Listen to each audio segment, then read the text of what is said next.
Ito yung produktong hindi ko talaga pinagsisihan kung bakit ko to binili. Ipapakita ko sa inyo kung paano siya gamitin, ha? Hi! Hi! Meron nga pala itong seatbelt, kaya talagang safe yung baby natin. Kailangan nyo lang i-lock yung seatbelt nila. Ayan. Tapos, meron din siyang maliit na unan. Ito, natatanggal din to. Ayan.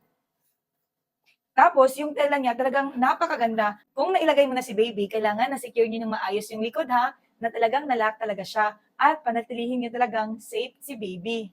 Ang kagandahan kasi dito is, para siyang alternative na din ng duyan. Kasi nakakatulog yung baby dito. Mas mainam na doon niyo siya ilagay sa may sahig. Huwag sa mesa, ha, kasi ito ngayon ay demo lang. Ipapakita ko sa inyo ang quality, ha. Ito nga yung tela niya.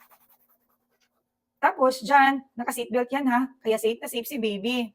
Tapos ang ganda ng tela dito. Tapos, dito naman, ito yung lock niya. Kailangan yung i-secure na talagang na-lock siya ng maayos before niya ilagay si baby. Kaya mami, yung link ilalagay ko na lang sa iyo basket, ha.